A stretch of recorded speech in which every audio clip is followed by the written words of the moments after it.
and today I'm going to be sharing part 2 of this Highland cowl mini quilt. I'm so excited to finish this up, and I want to show you the process of basting, quilting, and adding binding to finish a project. So thanks so much for watching, and I'll see you next time. Bye. All right, I'm so excited to start quilting this mini quilt. So this Highland cowl mini quilt is done. I love it. It took me a few days to get it done. I have my binding, my backing, my batting, and my mini quilt, and I just need to give everything a good press, and then I'll baste it and start quilting it up, and I will share with you guys. Here is my cowl. I'll baste it up, and it is sideways because I have it laying on my kitchen table, but I decided to do table basting just because it is a small quilt. So I am going to take this down and set my machine up and get it ready for free motion quilting. So I just set my machine up for free motion quilting, and I just practice on this scrap fabric because I like to practice my stitches every time before I start a free motion quilting project. So I just have a scrap fabric. There's just a back and a front and then batting in between. And I practice on it a lot until I decide I need to get a new one. But I like how my stitches look, so now I'm going to start my project. So on this one, my batting was a little short, so you can see here it's short.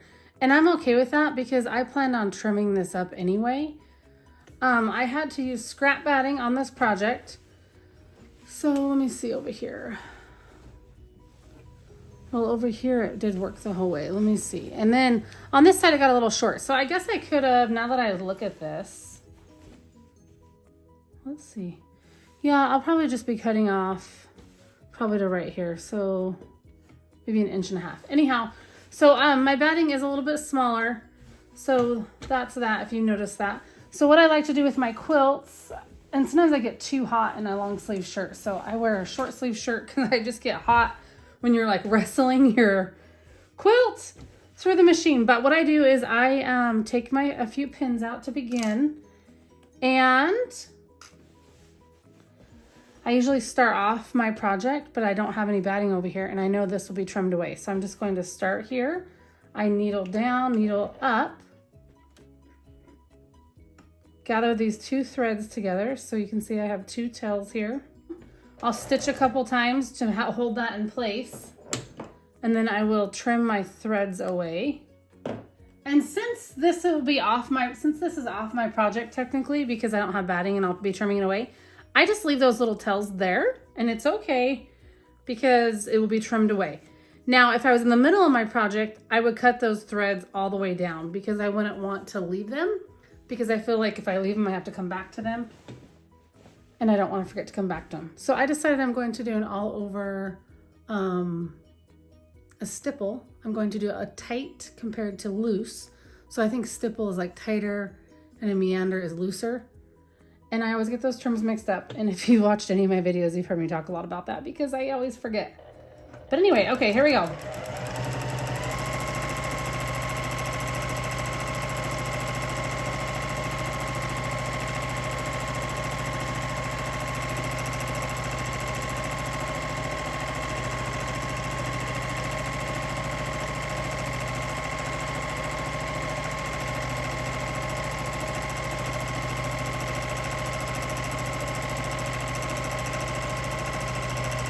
And sometimes if I need to stop, I do stop off my project. So you can see I stopped right there and it's in the batting. And I do that sometimes to kind of just stop and give myself a chance to kind of reposition my hands and move everything. I just took my gloves off because I think I'm going to reposition the camera. Okay, so I kind of just repositioned the camera a little bit. I'm going to share some quilting on this project.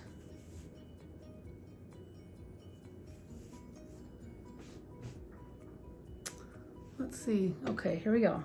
I might bump sorry about that. I did bump that camera. Let me see. Okay, maybe that'll work. Here we go. So sometimes, I'm not sure if you can see that, but sometimes this little open toe will catch the fabric and it will go under the fabric instead of on top. So right now I'm lifting up my foot, putting it back down so that that little open toe is kind of just barely on top of that fabric.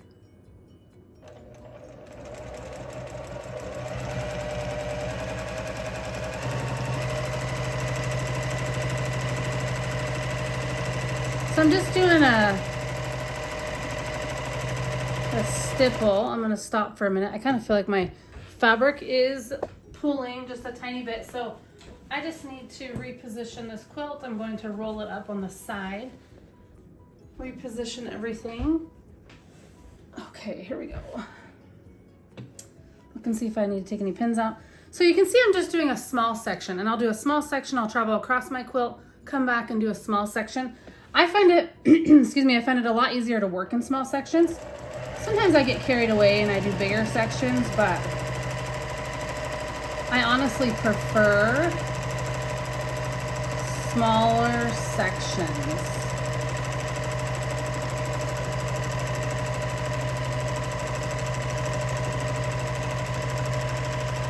You can kind of see, I just kind of move my fabric around everywhere.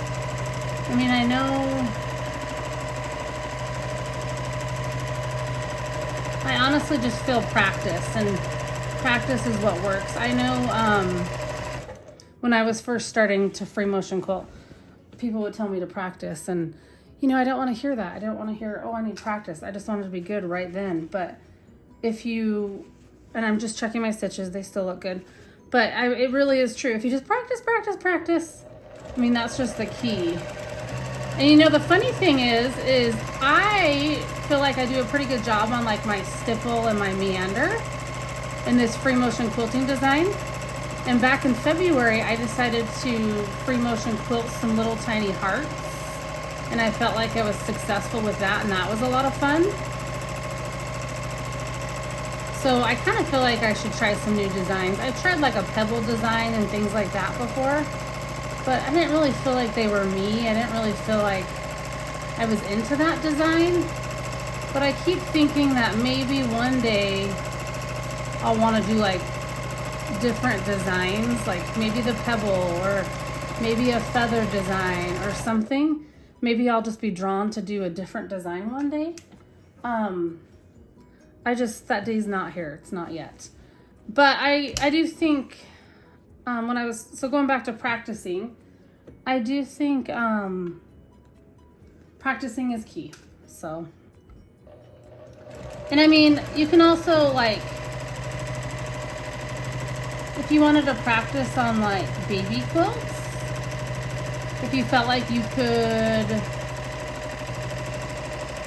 get away with practicing on a baby quilt, or if you felt like you could afford to practice on a baby quilt and maybe you don't have lots of babies to give baby quilts to. I know I'm kind of in that phase right now. We don't have a lot of babies to give gifts to right now, but you could donate a quilt. You could even make like a whole cloth quilt, a whole cloth baby quilt. And so that's really easy. You're not wasting your time piecing. Oops, sorry about bunking the camera. You're not wasting your time piecing. You are just doing two solid, like one fabric, a solid piece of fabric on the top of the quilt. Then you have your batting layer. Then you have a solid piece of fabric for your backing fabric. And then you're not wasting your time piecing, and you have this quilt that has designs on it, whatever design you choose. Also, I think if you didn't have, well, I think there's a couple options too. Let's say you don't have babies to make quilts for. I think what you could do is you could donate a baby quilt if you felt like you wanted to do that. You could make a whole cloth baby quilt to donate. So yeah, just thinking about the whole cloth thing, you could do that. But you could also make a whole cloth couch quilt maybe for your family. Maybe just take 2 yards and do that. Or maybe you could do strips of fabric, different fabric, and make like a couch quilt. So it's like a whole cloth, but it's actually just lots of strips put together. Maybe lots of different fabrics that you love and you want to look at. and maybe in each strip you do a different design. I mean, that would be way fun. I know when I was first starting free motion quilting, I need to stop for a minute.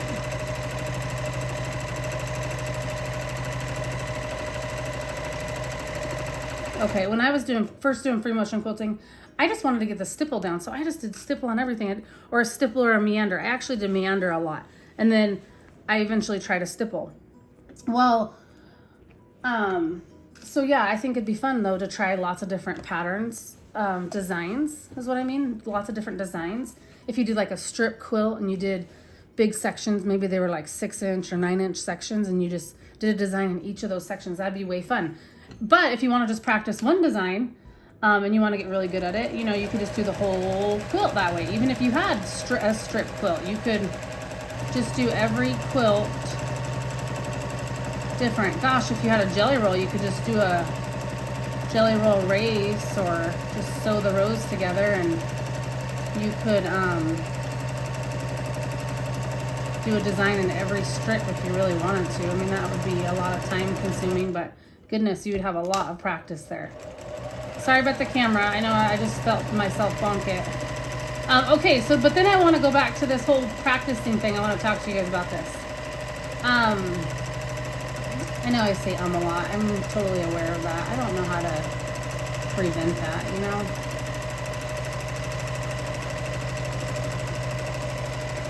But I was thinking about this whole quilting and doing this meander and this stipple design, and I know sometimes you guys probably think, oh my gosh, her hands get so close, but I'm trying to go slow and I can feel my hands, and it's kind of just like cutting up food. You just know where the knife is and you know how to cut your food, you know. But okay, so I was thinking about this design and about how I practice this design so much, and about how you know, someone might think, gosh, I wish I could do a stipple or a meander, right? I wish I could do that design, the meander design that people do on their quilts. It just looks so good. I love it. Blah, blah, blah. Well, I wish I could do like crosshatch or straight line. And so that's something, it's funny because I do this free motion quilting, and people might look at it and think, gosh, I wish I could do that. But you know what I wish I could do? I wish I was really good at straight line quilting. I wish I was really good at like crosshatch quilting. So I do have a couple quilt tops that I want to quilt up, and I do want to do crosshatch quilting on them. I know I have to mark it probably with my hair marker. I don't really look forward to that because I don't really care.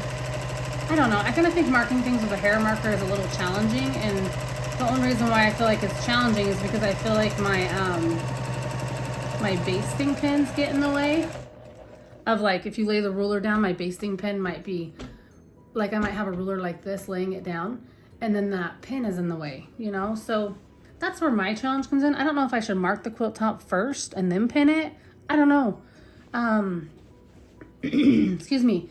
And maybe I need to watch more videos about how to use a hair marker, find some resources out there. I do, when I use the hair marker, I'm happy with it.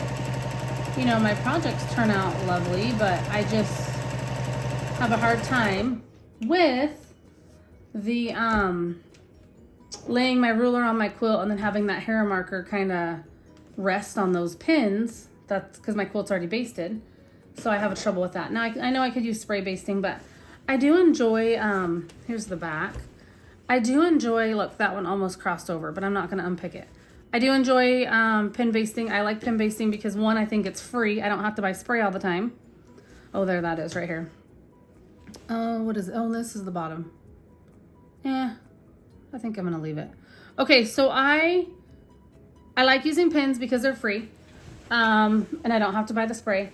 Also, so I do like that. Like, that's probably the number one thing. But also the smell. I don't like the smell. I don't like the sticky tackiness of it. I don't like kind of the residue that you know, if you have overspray, you get that kind of overspray residue on your floor, like if I were to spray in my kitchen.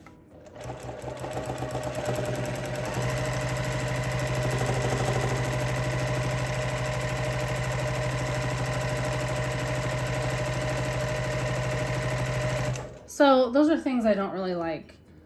about spray basting. So I just use pins. And there have been times, like I did a minky back on a t-shirt quilt, and I did buy spray base and I used it, and I was just really careful. And I did that because I really didn't want the fabric to shift, and I felt like that was my best option. So, you know, I'll use it when I need to use it.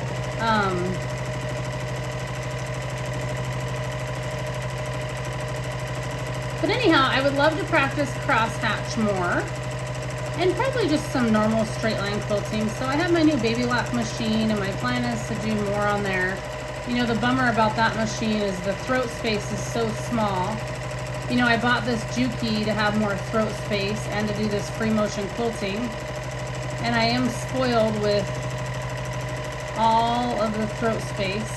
So honestly, I could do my straight line quilting on this quilt, or on this sewing machine, sorry. But I feel like with that baby lock, well, I have it and I bought it, and it'd be fun to try out some straight line quilting for that machine. So that's kind of my plan, is to use that baby lock for straight line quilting. But okay, so I just showed a whole bunch of like stipple, because it's really tight, like stippling, versus like meander, super loose. So I just showed a whole bunch of that. I guess it's kind of getting a little tighter here maybe than here, but I'm just going to carry on and finish quilting this, and I think I'll show you guys when I'm all done with it, because then you don't have to sit here and watch me stipple this quilt for a long, long time. Okay, so I will be back once this is all quilted up, and I will share it with you.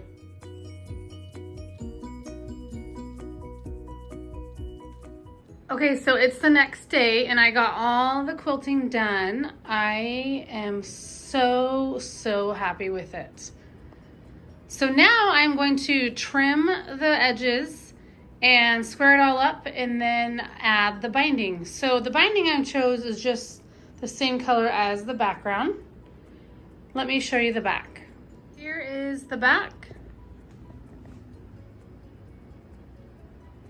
And it just turned out so nice. It did crease a ton when I had it folded, but you know, that will wash out. So here is my binding, just the same color as my background fabric. And I'm going to trim this up, put the binding on, and then I will share once it's all finished. It's all done. How cute is this? So it's the next day, and I finished all the binding, and I just wanted to share that my Highland Cow mini quilt is done.